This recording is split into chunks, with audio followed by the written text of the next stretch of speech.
ನಮಸ್ಕಾರ. ನಾವೆಲ್ಲರೂ ಈ ವರ್ಷದ ಕೊನೆ ತಿಂಗಳಲ್ಲಿದ್ದೀವಿ. ಈ ವರ್ಷ ಹೇಗೋಯ್ತಪ್ಪ ಅಂತ ಗೊತ್ತಿಲ್ಲ. ಒಂದು ಲೈಟ್ನಿಂಗ್ ಸ್ಪೀಡ್ ಹಾಗೆ ಈ ಇಡೀ ವರ್ಷ ಹೋಗಿದ್ದೇ ಗೊತ್ತಾಗಲಿಲ್ಲ ಅಲ್ವಾ? ಎಲ್ಲರೂ ನಮ್ಮ ಕೆಲಸದಲ್ಲಿ ಬ್ಯುಸಿ ಇದ್ವಿ. ಆದರೆ ಪ್ರತಿ ವರ್ಷ ನಾವು ಹಿಂತಿರುಗಿ ನೋಡಿದಾಗ ಈ ವರ್ಷ ಏನು ಬದಲಾವಣೆ ಆಗಿದೆ, ಏನ ಪಾಠವನ್ನು ಕಲ್ತಿದ್ದೀನಿ, ನಾನು ಮುಂದಿನ ವರ್ಷ ಹೇಗೆ ಬದಲಾವಣೆ ಆಗಬೇಕು ಅಂತ ನಾವೆಲ್ಲರೂ ಪರಿತಪಿಸ್ತಾ ಇರ್ತೀವಿ. ಹೌದು, changes are rules of nature ಅಂತ ಹೇಳ್ತಾರೆ. ಹಾಗೆ ನಾವು ಪರಿವರ್ತನೆ ಆಗ್ತಾನೇ ಇರಬೇಕು, ಅಪ್ಗ್ರೇಡ್ ಆಗ್ತಾನೇ ಇರಬೇಕು. ಯಾವಾಗ ನಾವು ಅಪ್ಗ್ರೇಡ್ ಆಗಲ್ವೋ ನಾವು ಬೇಗ ರೀಪ್ಲೇಸಬಲ್ ಆಗಿಬಿಡ್ತೀವಿ. ನಾವು ಇರ್ರಿಪ್ಲೇಸಬಲ್ ಆಗಬೇಕು. ನಂದು ಪರ್ಸ್ನಾಲಿಟಿ ಹೇಗಿರಬೇಕಪ್ಪ ಅಂತ ಹೇಳಿದ್ರೆ ಎಲ್ಲರೂ ನನ್ನ ನೋಡಿ ವಾಹ್ ಇದ್ರೆ ಹೀಗಿರಬೇಕಪ್ಪ ಅಂತ ಮೆಚ್ಚಿಸ್ಕೋಬೇಕು. ನಾನು ಅಂದ್ಕೊಂಡ್ರು ಕೂಡ ಅದನ್ನು ಮ್ಯಾನಿಫೆಸ್ಟೇಷನ್ ಮಾಡಬೇಕು. ಮುಂದಿನ ವರ್ಷ ಆದರೂ ನಾನೊಂದು ವಿಷನ್ ಬೋರ್ಡನ್ನು ಹಾಕಿ ನನ್ನ ಮ್ಯಾನಿಫೆಸ್ಟೇಷನ್ ಎಲ್ಲ ನಿಜ ಆಗಬೇಕು ಅಂತ ಹೇಳಿದ್ರೆ ಇವತ್ತು ನಾನು ಒಂದು ಸಣ್ಣ ಟಿಪ್ಸನ್ನು ಕೊಡ್ತಾಯಿದ್ದೀನಿ. ಹೇಗೆ ಮ್ಯಾನಿಫೆಸ್ಟೇಷನನ್ನು ಮಾಡೋದು? ಮೊದಲನೇದಾಗಿ ನಾನು ಏನನ್ನಾದರೂ ಮ್ಯಾನಿಫೆಸ್ಟೇಷನ್ ಮಾಡಬೇಕಾದ್ರೆ ಮೊದಲನೇದಾಗಿ ನಾನು ಅದಕ್ಕೆ ಅರ್ಹಳು ಅಥವಾ ಅರ್ಹನು ಅಂಥೇಳಿ ನಾನು ನಂಬಬೇಕು. ಅದಲ್ಲದೆ ನಮ್ಮ ಜೀವನದಲ್ಲಿ ಸಣ್ಣ ಸಣ್ಣ ಚೇಂಜಸನ್ನು ನಾವು ಮಾಡ್ಕೋತಾ ಹೋದರೆ ಖಂಡಿತವಾಗ್ಲೂ ನಮ್ಮ ಗುರಿ ಏನಿದೆಯೋ ಅದನ್ನು ನಾವು ಮುಟ್ಬೋದು. ಹೇಗೆ ನಮ್ಮ ಲೈಫಲ್ಲಿ ಬದಲಾವಣೆ ಮಾಡ್ಕೊಳ್ಳೋದು ಅಂತ ಕೆಲವು ಸತಿ ನೋಡಿ, ನಮ್ಮ ಆರೋಗ್ಯವನ್ನು ನಾವು ತುಂಬಾ ನಿರ್ಲಕ್ಷಿಸ್ತಿರ್ತೀವಿ. ಯಾವಾಗಲೂ ಊಟ ಮಾಡೋದು, ಯಾವಾಗಲೂ ಎದ್ದೇಳೋದು, ರಾತ್ರಿ 2 ಗಂಟೆ ಆದರೂ ಮೊಬೈಲನ್ನು ಸ್ಕ್ರೋಲ್ ಮಾಡ್ತಾ ಇರೋದು, ಬೆಳಗ್ಗೆ ಎದ್ದಾಗ ಅದೇ ಇರಿಟೇಷನಲ್ಲಿ ಎದ್ದಿರ್ತೀವಿ. ಯಾಕಂತ ಹೇಳಿದ್ರೆ ನಿದ್ದೆಗೆಟ್ಟಿಯೋ ಬುದ್ಧಿಗೆಟ್ಟಿಯೋ ಅಂತ ಹೇಳಿರ್ತಾರೆ. ಮತ್ತು ಸದಾ ಒಂದು ಕ್ರೈಮ್ ಸೀರೀಸ್ಗಳನ್ನು ನೋಡ್ತಾ ಇರೋದಾಗಿರಬಹುದು, ಅಥವಾ ಯಾವುದೋ ಒಂದು ಏನು ನನಗೆ ಪರ್ಪಸ್ಸೇ ಕೊಡ್ತಾ ಇರ್ತಕ್ಕಂತಹ ವಿಡಿಯೋಗಳನ್ನು ನೋಡ್ತಾ ಇರೋದು. ಬೆಳಗ್ಗೆ ಎದ್ದರೆ ಅದೇ ಕೆಲಸ ಮಾಡಬೇಕು, ಅದರಲ್ಲಿ ಏನೋ ಗೋಲ್ ಇಲ್ಲದೆ ಹೀಗೆ ನಾವು ಮಾಡ್ತಾ ಇದ್ದರೆ ಖಂಡಿತವಾಗ್ಲೂ ನಾವು ಎಲ್ಲಿದ್ದೀವೋ ಅಲ್ಲೇ ಇರ್ತೀವಿ. ಆದರೆ ಇವತ್ತು ನಾವು ಏನು ಮಾತಾಡ್ತಾ ಇದ್ದೀವಿ ಅಂತ ಹೇಳಿದ್ರೆ ನಮ್ಮ ಲೈಫನ್ನು ಎಲಿವೇಟ್ ಮಾಡ್ಕೊಳ್ಳೋದ್ರ ಬಗ್ಗೆ, ನಮ್ಮ ಲೈಫಲ್ಲಿ ಪರಿವರ್ತನೆ ತರೋದ್ರ ಬಗ್ಗೆ. ಹಾಗಾಗಿ ಮೊದಲನೇದಾಗಿ ನಮ್ಮ ರೆಸೊಲ್ಯೂಷನ್ ಏನಾಗಿರಬೇಕು ಅಂತ ಹೇಳಿದ್ರೆ, ನಾನು ನನ್ನ ಲೈಫಲ್ಲಿ ಡಿಸಿಪ್ಲಿನನ್ನು ತಗೋಬೇಕು. ನೋಡಿ, ಎಷ್ಟೋ ಸತಿ ನಾನು ಏನು ಆಗಿರ್ತೀನೋ ಅದನ್ನು ಮಾತ್ರ ನಾನು ಅಟ್ರ್ಯಾಕ್ಟ್ ಮಾಡ್ತಾ ಹೋಗ್ತಿರ್ತೀನಿ. ನೋಡಿ, ನಿಮ್ಮ ಲೈಫಲ್ಲೂ ಅಷ್ಟೇ ನೀವು ಬದಲಾವಣೆ ಆಗ್ತಾ ಇದ್ದ ಹಾಗೆ ನಿಮ್ಮ ಸ್ನೇಹಿತರು ನಿಮ್ಮ ಲೈಫಲ್ಲಿ ಇರಲ್ಲ ಅಲ್ವಾ? ಎಷ್ಟೋ ಸತಿ ನೀವು ಅಂದ್ಕೊಂಡಿದ್ರಿ ಅವರೇ ತುಂಬ ಒಳ್ಳೆಯವರು, ಆ ವ್ಯಕ್ತಿ ಇಲ್ಲದೆ ನನಗೆ ಇರೋಕ್ಕಾಗಲ್ಲ ಅಂತ. ಆದರೆ ಸಮಯ ಅವರ ಎಲ್ಲರ ನಿಜವಾದ ಬಣ್ಣವನ್ನು ತೋರಿಸ್ತಾ ಹೋಯಿತು. ಹಾಗೆ ನಾವು ಕೂಡ ಪರಿವರ್ತನೆ ಆಗ್ತಾ ಇದ್ದ ಹಾಗೆ ನಮ್ಮ ಲೈಫಲ್ಲಿ ಕೂಡ ಹೇಗೆ ಒಂದು ಮರದಲ್ಲಿ ಹಳೆ ಎಲೆಗಳೆಲ್ಲ ಉದುರಿ ಹೊಸ ಎಲೆಗಳು ಚಿಗುರುತ್ತವೋ ಹಾಗೆ ನಮ್ಮ ಲೈಫಲ್ಲಿ ಕೂಡ ಬದಲಾವಣೆ ಆಗ್ತಾ ಹೋಗುತ್ತೆ. ಮೊದಲನೇದಾಗಿ ಡಿಸಿಪ್ಲಿನನ್ನು ತಗೊಳ್ಳೋಣ. ಈ ವರ್ಷ ಮಾತ್ರ ನಾವು ಯಾವುದೇ ಕಾರಣಕ್ಕೂ ನಮ್ಮ ಬಾಡಿಯನ್ನು ನೆಗ್ಲೆಕ್ಟ್ ಮಾಡೋದು ಬೇಡ. ಬಾಡಿ ನೆಗ್ಲೆಕ್ಟ್ ಮಾಡೋದು ಬೇಡ ಅಂತ ಹೇಳಿದ್ರೆ ನಾವೆಲ್ಲರೂ 0 ಸೈಜ್ ಫಿಗರ್ ಆಗಬೇಕು ಅಂತ ಅಲ್ಲ. Health is real wealth. ಯಾವಾಗ ನಾವು ಫಿಸಿಕಲಿ ಫಿಟ್ ಆಗಿರ್ತೀವೋ ಮೆಂಟಲಿ ಕೂಡ ಫಿಟ್ ಆಗಿರ್ತೀವಿ. ಎಕ್ಸಾಂಪಲ್, ನೀವು ಜಿಮ್ಮಿಗೆ ಹೋಗ್ತೀರಾ, ಒಂದು 30 kg ವೆಯ್ಟನ್ನು ಲಿಫ್ಟ್ ಮಾಡಬೇಕಾದ್ರೆ ನಿಮ್ಮ ಬಾಡಿಗೆ ಏನು ಸಿಗ್ನಲ್ ಕಳಿಸ್ತಿದ್ದೀರಾ?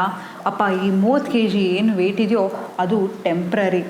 ಆದರೆ ನಿಮ್ಮ ಲೈಫಲ್ಲೂ ಅಷ್ಟೇ ಯಾವುದೇ ಒಂದು ಕಷ್ಟ ಬಂದಾಗ ಏನಾಗುತ್ತೆ ಅಂತ ಹೇಳಿದ್ರೆ, ಅಯ್ಯೋ ಇದು ನನ್ನ ಲೈಫಲ್ಲಿ ಪರ್ಮನೆಂಟ್ ಸಿಚುಯೇಷನ್ ಅನ್ನೋ ಅಂತ ಹೇಳಿ ಕೂತು ಕೊರ್ಗಕ್ಕೆ ಶುರು ಮಾಡಿಬಿಡ್ತೀವಿ.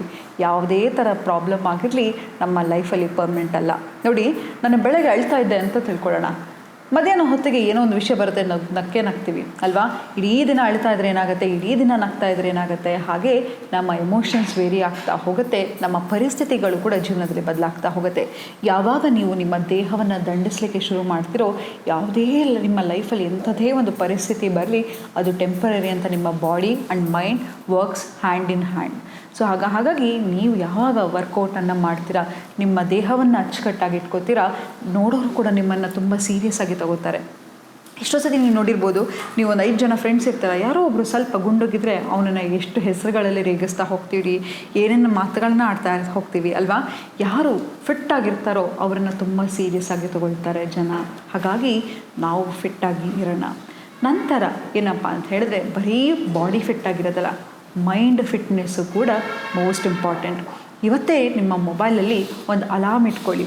ಪ್ರತಿ 1 ಅವರಿಗೆ ನಿಮ್ಮನ್ನು ನೀವು ಕೇಳ್ಕೊತಾ ಹೋಗಿ, ಹೇಗಿದ್ದೀನಿ ನಾನು, ಹೇಗೆ ಚೆನ್ನಾಗಿದ್ದೀನಾ? ಅಥವಾ ಚೆನ್ನಾಗಿದ್ದೀನಿ ಅಂತ ಹೇಳಿದ್ರೆ ಬಾಹ್ಯ ಸೌಂದರ್ಯ ಅಲ್ಲ, ನನ್ನ ಮನಸ್ಸಲ್ಲಿ ಯಾವುದೋ ಒಂದು ಆಲೋಚನೆ ಬರ್ತಾ ಇದ್ದರೆ ಆ ಆಲೋಚನೆಯನ್ನು ಕ್ವಶನ್ ಮಾಡ್ತಾ ಹೋಗಿ. ಈಗ ನಮ್ಮ ಹತ್ರ ಕೌನ್ಸಿಲಿಂಗ್ ಬಂದಾಗಲೂ ಕೂಡ ನಾವೇನು ಮಾಡ್ತೀವಪ್ಪ ಅಂತ ಹೇಳಿದ್ರೆ ಆ ಎಮೋಷನ್ ಯಾಕೆ ಬರ್ತಾ ಇದೆ, ಯಾವ ಕಾರಣಕ್ಕಾಗಿ ಬರ್ತಾ ಇದೆ ಅಂತ ರೀಸನಿಂಗನ್ನು ಶುರು ಮಾಡ್ತೀವಿ. ಯಾವಾಗ ಎಮೋಷನನ್ನು ನೇಮ್ ಮಾಡ್ತಾ ಹೋಗ್ತೀವೋ ಅದ್ರ ಪವರನ್ನು ಕಳ್ಕೊತಾ ಹೋಗುತ್ತೆ. ಹಾಗಾಗಿ ಯಾವುದೇ ಒಂದು ಆಲೋಚನೆ ಬರ್ತಾ ಇದೆ ಅಂತ ಹೇಳಿದ್ರೆ ಅದು ಏನನ್ನು ಟ್ರಿಗರ್ ಮಾಡ್ತಾ ಇದೆ ಅಂತ ನಿಮಗೆ ನೀವು ಕೇಳ್ಕೊಳ್ಳಿಕ್ಕೆ ಶುರು ಮಾಡಿ. ತದನಂತರ ನಮಗೆ ಏನಾದರೂ ಆಗಿರಲಿ ಅಥವಾ ಒಂದು ಟೈಮ್ ಟೇಬಲ್ ಅನ್ನೋದು ತುಂಬಾ ಮುಖ್ಯ. ಯಾಕಂತ ಹೇಳಿದ್ರೆ ಮೈಕ್ರೋ ಗೋಲ್ಸನ್ನು ಇಟ್ಕೊತಾ ಹೋಗೋಣ. ಯಾವಾಗ ನಾನು ಇದು ಮಾಡಬೇಕು, ಅದು ಮಾಡಬೇಕು, ಹಾಗೆ ಸಾಧನೆ ಮಾಡಬೇಕು, ಹೀಗೆ ಸಾಧನೆ ಮಾಡಬೇಕು ಅಂತ ಅನ್ಕೋತೀವೋ, ಯಾವಾಗ ಅಯ್ಯಪ್ಪ ಇದು ನಿಜವಾಗ್ಲೂ ಮಾಡಲಿಕ್ಕೆ ಸಾಧ್ಯನಾ, ಯಾರ ಹತ್ರ ಒಬ್ಬರ ಹತ್ರ ಡಿಸ್ಕಸ್ ಮಾಡಿದಾಗ ಅವ್ರು ಡಿಸ್ಕರೇಜ್ ಮಾಡಿದಾಗ ಏನನ್ಸುತ್ತೆ, ಅಯ್ಯೋ ನನ್ನ ಕೈಲಿ ಆಗಲ್ಲ ಅಂತ.